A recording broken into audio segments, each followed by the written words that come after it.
বানপানী বানপানী আৰু অসম দুয়োটাৰ মাজত যেন এক নিবিড় সম্পৰ্ক।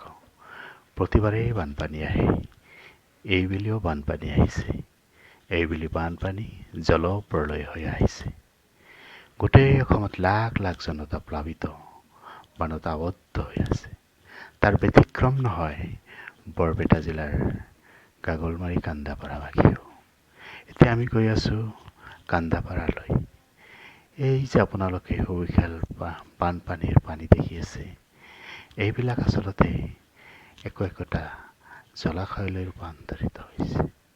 কিছুদিন আগলৈ এই পানীৰ তলতে আছিল শস্য শ্যামলা সেউজীয়া পথাৰখনি।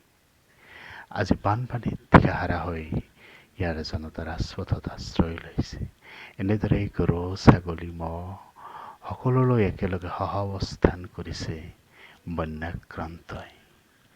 চাওক কিদৰে মানুহবোৰে ৰাজপথত নিজৰ কাৰণে, পশুধনৰ কাৰণে আশ্ৰয় শিবিৰ তৈয়াৰ কৰাত ব্যস্ত হৈ গৈছে। গৰু ছাগলীয়েও কি খাব তাকে ভাবি হাইৰাণ হৈছে। যিমান দূৰ আগুৱাই গৈ আছোঁ সিমান দূৰলৈ বানৰ বিভীষিকাৰ ছবি বাঢ়ি আহি আছে। কোনোবাই নিত্য প্ৰয়োজনীয় সামগ্ৰীবোৰ ৰাজপথলৈ কঢ়িয়াই আনিছে। কোনোবাই নিজৰ অতি আদৰৰ পুখুৰীখনি বানপানীৰ কবলৰ পৰা ৰক্ষা কৰাৰ কাৰণে চাৰিওফালে নেট আদি বৃথা প্ৰয়াস কৰিছে। এইবাৰ ৰুষ্ট হৈছে প্ৰকৃতি। তোমালোকৰ জলাশয়, তোমালোকৰ সেউজীয়া ধাননি একোৱেই যেন ৰক্ষা কৰা নাই। সকলো এফালৰ পৰা গিলি গৈছে। যিমান দূৰ আগুৱাই গৈছোঁ সকলোতেই দেখা পাইছোঁ এটাই ছবি, মানুহবোৰ ঘৰত পানী, ঘৰৰ ভিতৰতো একে কলপানী। ৰাজপথত কণ কণ ল'ৰা ছোৱালী, গৰু ছাগলী সকলো একেলগে সহাৱস্থান কৰিবলৈ বাধ্য আজি। ইফালে মাছৰ ব্যৱসায় কৰি দুবেলা দুমুঠি যোগাৰ কৰা সকলৰ হাইৰাণ আজি। তেওঁলোকে দিন ৰাত একাকাৰ কৰি আজি নিজৰ সৰ্বশেষ প্ৰয়াস কৰিছে জলপ্ৰলয়ৰ পৰা নিজৰ পুখুৰীটোক বচোৱাৰ কাৰণে। কি হ'ব এওঁলোকৰ সংগ্ৰাম বৃথা যাব নেকি? এওঁলোকৰ যে আৰু বিকল্প আয়ৰ ব্যৱস্থা নাই, তেওঁলোকে বা সংগ্ৰাম কিয় বা নকৰিব? যিমান দূৰ আমি আগুৱাই আহিছোঁ সিমান একেটা ছবি বাৰে বাৰে বাঢ়ি আহিছে। এই যে বৃহৎ জলাশয় দেখিছে, এইটো আছে কোনোবা এজন মৎস্যপালকৰ আশাৰ থলী। সেয়া আজি বানপানীয়ে উটুৱাই লৈ যোৱাৰ উপক্ৰম। এওঁলোকে চেষ্টা কৰিছে কোনো ৰকমে যাতে তেওঁলোকৰ মাছবিলাক পুখুৰীত থাকি যায়। তাৰ মাজতে ইয়াৰ ৰাজপথত আমি দেখিছোঁ গৰুৰ কাৰণে সাজিছে পজা। ৰাজপথত ভিৰ হৈ গৈছে। গৰু, মানুহ, ট্ৰেক্টৰ সকলো যে একেলগ। এইটো কাকলমাৰী চাৰিআলিৰ ছবি। তাত আপোনালোকে দেখা পাইছে এয়া ভেড়া, ট্ৰেক্টৰ। এয়া চাৰিআলিৰ পৰা যোৱা এটা ৰাস্তা বানে উটুৱাই লৈ গ'ল। সেইফালৰ মানুহবিলাক দৌৰি দৌৰি আহি ৰাজপথত আশ্ৰয় লৈছে। আশ্ৰয়হীন মানুহৰ শেষ আশ্ৰয় ৰাজপথেই। এওঁলোকে এনেদৰে নিজৰ মাজত কথা বতৰা পাতি আছে, কি কৰিব পৰা যায়। দিনৰ পিছত যেতিয়া ৰাতি হ'বই, ৰাতিটো কটাব লাগিবই। ঘৰত একঁকাল পানী, পানীৰ মাজত আৰু ল'ৰা ছোৱালীলৈ থাকিব নোৱাৰে। গতিকে যাৰ যি সম্বল আছে, যিমান দূৰ পাৰে সকলো লৈ আহি ৰাজপথলৈ আহিছে। এই যে ধুনীয়া সেউজীয়া পৰিৱেশ এটা দেখিছে, এইটো এটা সুন্দৰ গাঁও আছিল, আজি পানীৰ তলত। ৰাস্তাৰ কাষত থকা ঘৰবোৰো আজি পানীৰ তলত। একমাত্ৰ জাগা ওখ ঠাই ৰাজপথ। এই ৰাজপথতেই মানুহৰ ভিৰ হৈছে আজি। কাৰণ তেওঁলোকৰ ঘৰত থাকিবলৈ ঠাই নাই। ঘৰ ঠিকেই আছে, ঘৰত থাকিব নোৱাৰে, ঘৰত পানী। এই যে দেখিছে ইমান কষ্ট কৰি পশুধনবিলাক তেওঁলোকে পোহপালন কৰিছে, বানপানীৰ সময়ত তেওঁলোকৰ মুখৰ আগত বা কি ধৰে। চাৰিওফালে বানপানীয়ে সকলো পথাৰ এফালৰ পৰা বোৰ পেলাই থৈ গৈছে। কণ কণ ল'ৰা ছোৱালীলৈ বৰষুণৰ বতৰতো এওঁলোকে সামান্য এটা তিৰপালৰ তলত নিজকে ৰাতিটো ৰখাৰ কাৰণে প্ৰস্তুতি চলাইছে। এই যে দেখিছে মানুহবিলাকক, এওঁলোকে সকলোকেই তিৰপালৰ এটা এটা তম্বু আঁৰি ৰাজপথত ৰাতি কটোৱাৰ যোজা চলাইছে। গৰু মানুহ সকলো একেলগে সহাৱস্থান কৰিব। যিমান দূৰ আহিলো ইমান মানুহৰ ভিৰ দেখিলো, ক'তো যেন বিশুদ্ধ খোৱা পানীৰ এটা সুব্যৱস্থা নাই। দমকল কোনো ঠাইতে নাই। এইবিলাক মানুহে ক'ৰ পানী খাব? ঘৰৰ ৰাস্তাৰ পৰা বহুত দূৰত।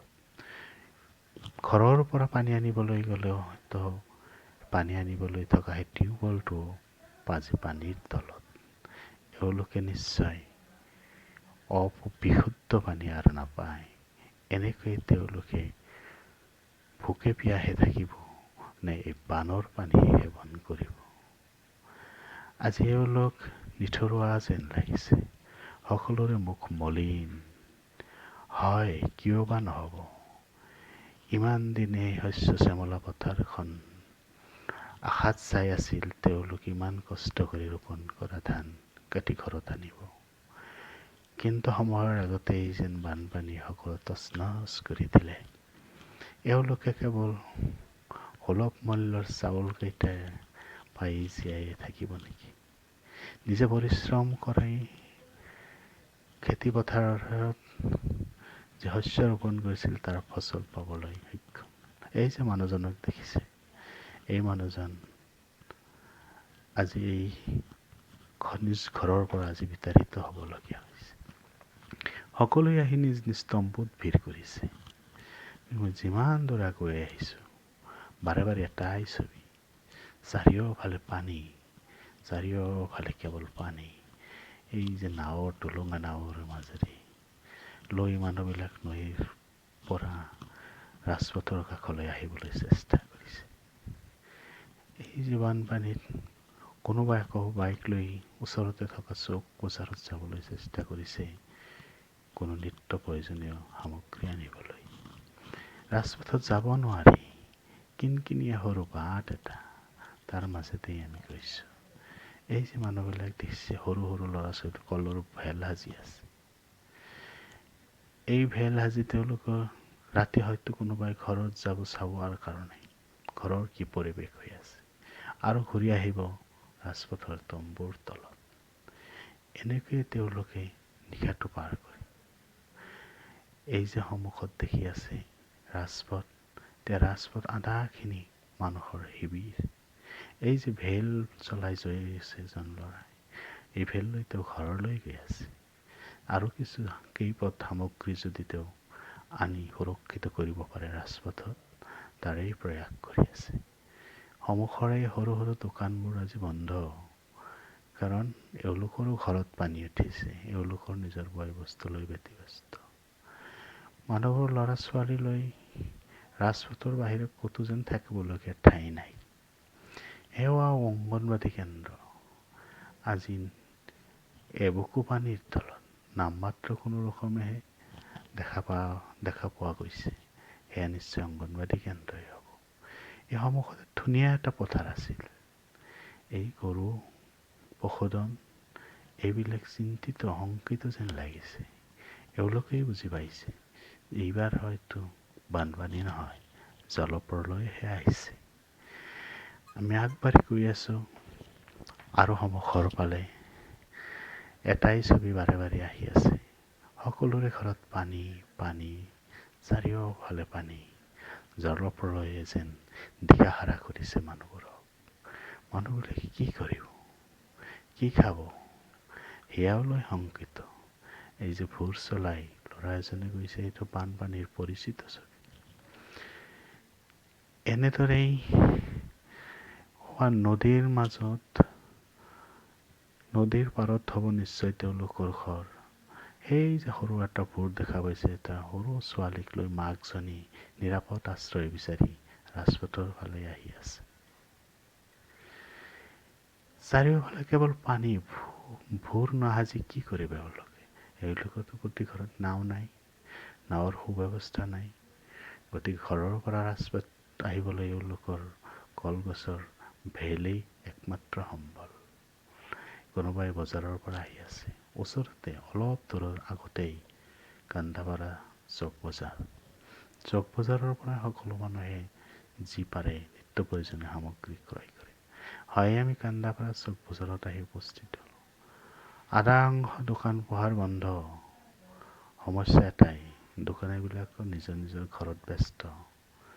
তেওঁলোক নিজৰ পৰিয়াল লৈ ব্যস্ত হৈছে, কেনেকৈ নিজৰ পৰিয়ালটোক সুৰক্ষিত কৰিব পাৰে। এয়া মৰা চাউল খোৱা। এই মৰা চাউল খোৱা আজি উপন্তি উঠিছে। মৰা চাউল খোৱাৰ উপন্তি উঠা মানুহত আজি দিশাহাৰা হৈছে এই অঞ্চলৰ জনতা। এই চাউল খোৱাৰ ইমানেই শক্তি আজি